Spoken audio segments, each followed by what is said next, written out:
ولقد آتينا داود وسليمان علما وقال الحمد لله الذي فضلنا على كثير من عباده المؤمنين. وورث سليمان داود وقال يا أيها الناس علمنا منطق الطير وأوتينا من كل شيء إن هذا لهو الفضل المبين. وحشر لسليمان جنوده من الجن والإنس والطير فهم يوزعون حتى إذا أتوا على واد النمل قالت نملة يا أيها النمل ادخلوا مساكنكم لا يحطمنكم سليمان وجنوده وهم لا يشعرون. فتبسم ضاحكا من قولها وقال رب أوزعني أن أشكر نعمتك التي أنعمت علي وعلى والدي وأن أعمل صالحا ترضاه وأدخلني برحمتك في عبادك الصالحين. وتفقد الطير فقال ما لي لا أرى الهدهد أم كان من الغائبين لأعذبنه عذابا شديدا أو لأذبحنه أو ليأتيني بسلطان مبين. فمكث غير بعيد فقال أحط بما لم تحط به وجئتك من سبأ بنبأ يقين. إني وجدت امرأة تملكهم وأوتيت من كل شيء ولها عرش عظيم. وجدتها وقومها يسجدون للشمس من دون الله وزين لهم الشيطان أعمالهم وصدهم عن السبيل فهم لا يهتدون. ألا يسجدوا لله الذي يخرج الخبأ في السماوات والأرض ويعلم ما تخفون وما تعلنون. الله لا إله إلا هو رب العرش العظيم. قال سننظر وصدقت أم كنت من الكاذبين. اذهب بكتابي هذا فألقه إليهم ثم تول عنهم فانظر ماذا يرجعون. قالت يا أيها الملأ إني ألقي إلي كتاب كريم إنه من سليمان وإنه بسم الله الرحمن الرحيم ألا تعلوا علي وأتوني مسلمين. قالت يا أيها الملأ افتوني في أمري ما كنت قاطعة أمرا حتى تشهدون. قالوا نحن أولو قوة وأولو بأس شديد والأمر إليك فانظري ماذا تأمرين. قالت إن الملوك إذا دخلوا قرية أفسدوها وجعلوا أعزة أهلها ذلة وكذلك يفعلون. وإني مرسلة إليهم بهدية فناصرة بما يرجع المرسلون. فلما جاء سليمان قال أتمدونني بمال فما آتاني الله خير مما آتاكم بل أنتم بهديتكم تفرحون. ارجع إليهم فلنأتينهم بجنود لا قبل لهم بها ولنخرجنهم منها أذلة وهم صاغرون. قال يا أيها الملأ أيكم يأتيني بعرشها قبل أن يأتوني مسلمين. قال عفريت من الجن أنا آتيك به قبل أن تقوم من مقامك وإني عليه لقوي أمين. قال الذي عنده علم من الكتاب أنا آتيك به قبل أن يرتد إليك طرفك فلما رآه مستقرا عنده قال هذا من فضل ربي ليبلوني أأشكر أم أكفر ومن شكر فإنما يشكر لنفسه ومن كفر فإن ربي غني كريم.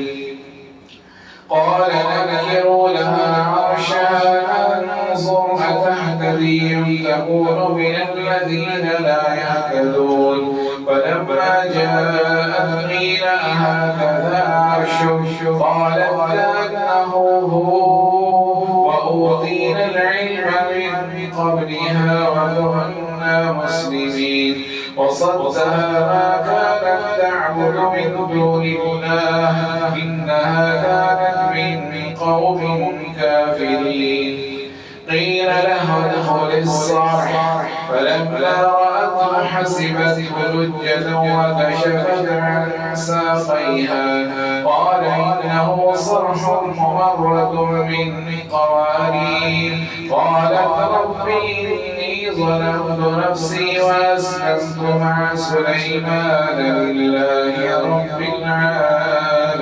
العالمين.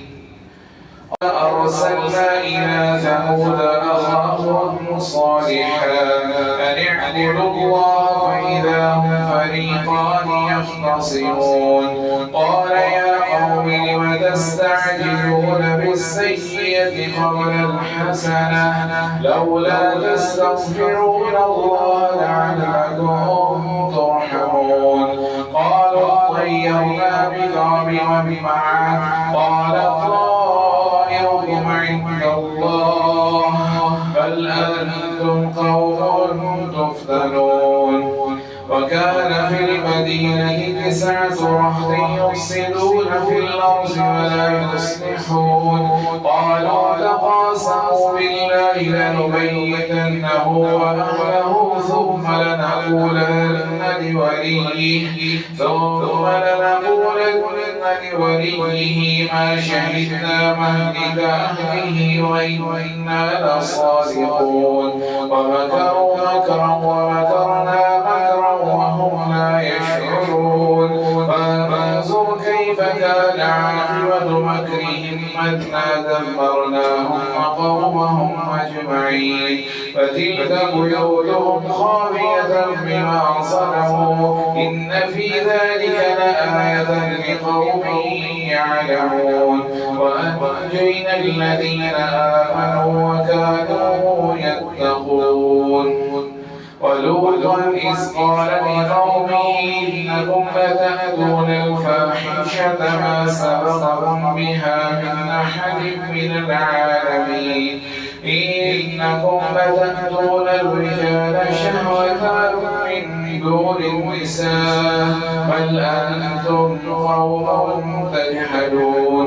فما كان جواب قومه إلا أن قالوا أخرجوا آل لوط من قريتكم إنهم أناس يتطهرون فأنجيناه وأهله إلا امرأته قدرناها من الغابرين وأمطرنا عليهم مطرا فساء مطر المنذرين وقل الحمد لله وسلام على عباده الذين اصطفى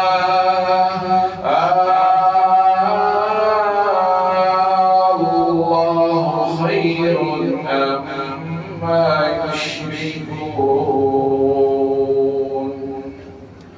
الله أكبر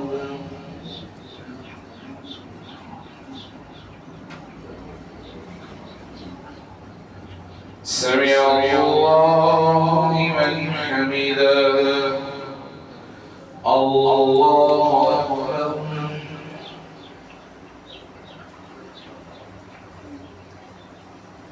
الله أكبر الله أكبر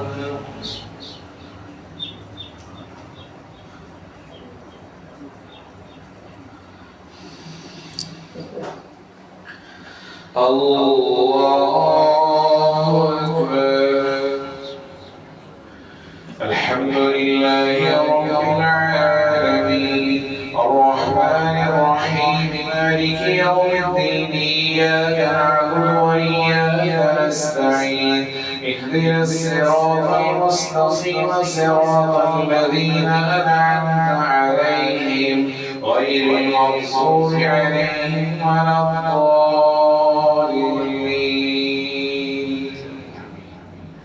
أمن خلق السماوات والأرض وأنزل لكم من السماء ماء فأنبتنا به حدائق ذات بهجة ما كان لكم أن تنبتوا شجرها أإله مع الله بل هم قوم يعدلون. أمن جعل الأرض قرارا وجعل خلالها أنهارا وجعل لها رواسي وجعل بين البحرين حاجزا أإله مع الله بل أكثرهم لا يعلمون. أمن يجيب المضطر إذا دعاه ويكشف السوء ويجعلكم خلفاء الأرض أإله مع الله قليلا ما تذكرون. أمن يهديكم في ظلمات البر والبحر ومن يرسل الرياح بشرا بين يدي رحمته أإله مع الله تعالى الله عما يشركون. أمن يبدأ الخلق ثم يعيده ومن يرزقكم من السماء والأرض أإله مع الله قل هاتوا برهانكم إن كنتم صادقين. قل لا يعلم من في السماوات والأرض الغيب إلا الله وما يشعرون أيان يبعثون. بل ادارك علمهم في الآخرة بل هم في شك منها بل هم منها عمون. قال الذين كفروا وإذا كنا ترابا وآباؤنا أئنا لمخرجون لقد وعدنا هذا نحن وآباؤنا من قبل إن هذا إلا أساطير الأولين. قل سيروا في الأرض فانظروا كيف كان عاقبة المجرمين ولا تحزن عليهم ولا تكن في ضيق مما يمكرون.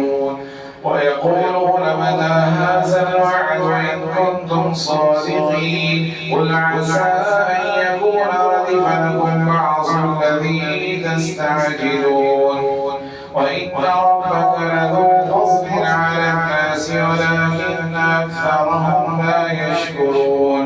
وإن ربك ليعلم ما تكن صدورهم وما يعلنون وما من غائبة في السماء والأرض إلا في كتاب مبين. إن هذا القرآن يقص على بني إسرائيل أكثر الذي هم فيه يختلفون وإنه لهدى ورحمة للمؤمنين. إن ربك يقضي بينهم بحكمه وهو العزيز العليم. فتوكل على الله إنك على الحق المبين. إنك لا تسمع الموتى ولا تسمع الصم الدعاء إذا ولوا مدبرين.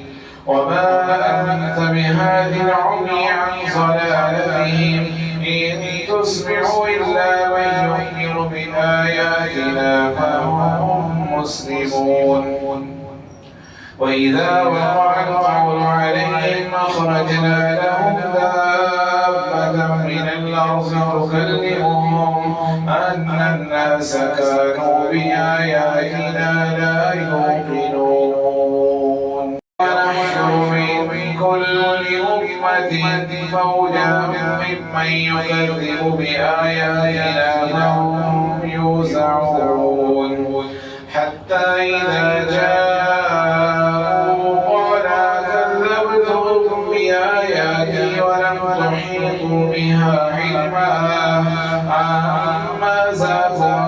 كنتم تعملون ووقع القول عليهم بما ظلموا فهم لا ينطقون ألم يروا أنا جعلنا الليل ليسكنوا فيه والنهار مبصرا إن في ذلك لآيات لقوم يؤمنون ويوم ينفخ في الصور ففزع من في السماوات والأرض إلا من شاء الله وكل أتوه داخرين وترى الجبال تحسبها جامدة وهي تمر مر السحاب صنع الله الذي يتقن كل شيء إنه خبير بما تفعلون من جاء بالحسنة فله خير منها وهم من فزع يومئذ آمنون ومن جاء بالسيئة فكبت وجوههم في النار هل تجزون إلا ما كنتم تعملون إنما أمرت أن نعبد رب هذه البلدة الذي حرمها وله كل شيء وأمرت أن نكون من المسلمين وأن نتلو القرآن فمن اهتدى فإنما يهتدي لنفسه ومن ضل فقل إنما أنا من المنذرين قل الحمد لله سيريكم آياته فتعرفونها وما ربك بغافل عما تعملون الله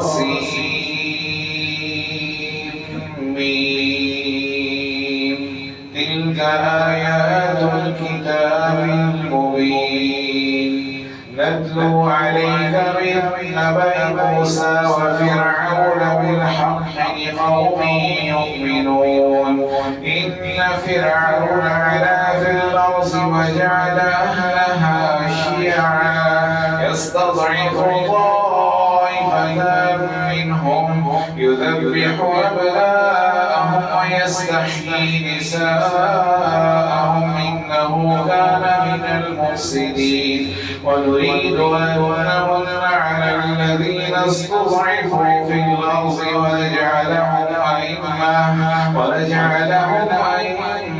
ونجعلهم الوارثين ونمكن لهم في الأرض ونري فرعون وهامان وجنودهما منهم ما كانوا يحذرون وأوحينا إلى أم موسى أن أرضعيه وإذا خفت عليه فألقيه في اليم ولا تخافي ولا تحزني إنا رادوه إليك وجعلوه من المرسلين فالتقطه آل فرعون ليكون لهم عدوا وحزنا إن فرعون وهامان وجنودهما كانوا خاطئين وقالت امرأة فرعون قرة عين لي ولك لا تقتلوه عسى أن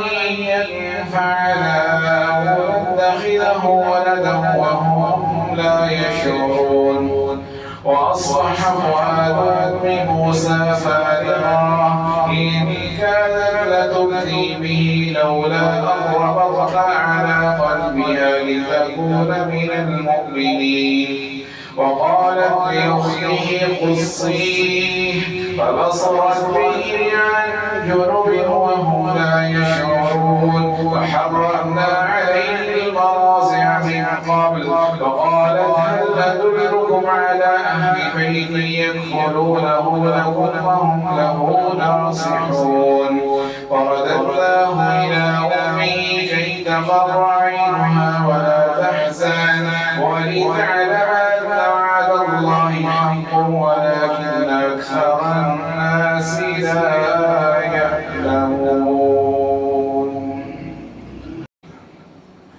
ولما بلغ أشده واستوى وعلما وكذلك نجزي المحسنين. ودخل المدينة على حين غفلة من أهلها فوجد فيها رجلين يقتتلان هذا من شيعته وهذا من عدوه فاستغاثه الذي من شيعته على الذي من عدوه فوكزه موسى فقضى عليه قال هذا من عمل الشيطان إنه عدو مضل مبين. قال ربي إني ظلمت نفسي فاغفر لي فغفر له إنه هو الغفور الرحيم. قال رب بما أنعمت علي فلن أكون ظهيرا للمجرمين. فأصبح بالمدينة خائفا يترقب فإذا الذي استنصره بالأمس يستصرخ قال له موسى إنك لقوي مبين. فلما أن أراد أن يبطش بالذي هو عدو لهما قال يا موسى تريد أن تقتلني كما قتلت نفسا بالأمس إن تريد إلا أن تكون جبارا في الأرض وما تريد أن تكون من المصلحين. وجاء رجل من أقصى المدينة يسعى قال يا موسى إن الملأ يأتمرون بك ليقتلوك فاخرج إني لك من الناصحين. خائفا يترقب قال رب نجني من القوم الظالمين. ولما توجه تلقاء مدين قال عسى ربي أن يهديني سواء السبيل. ولما ورد ماء مدين وجد عليه أمة من الناس يسكون ووجد من دونهم امرأتين تذودان قال ما خطبكما قالتا لا نسقي حتى يصدر الرعاء وأبونا شيخ كبير فسقى لهما ثم تولى إلى الظل وقال رب إني لما أنزلت إلي من خير فقير. فجاءته إحداهما تمشي على استحياء قالت إن أبي يدعوك ليجزيك أجر ما سقيت لنا. فلما جاءه وقص عليه القصص قال لا تخف نجوت من القوم الظالمين. قالت إحداهما يا أبت استأجر إن خير من استأجرت القوي الأمين. قال إني أريد أن أنكحك إحدى ابنتي هاتين على أن تأجرني 8 حجج وإن أتممت 10 فمن عندك وما أريد أن أشق عليك ستجدني إن شاء الله من الصالحين. قال ذلك بيني وبينك أيما الأجلين قضيت فلا عدوان علي والله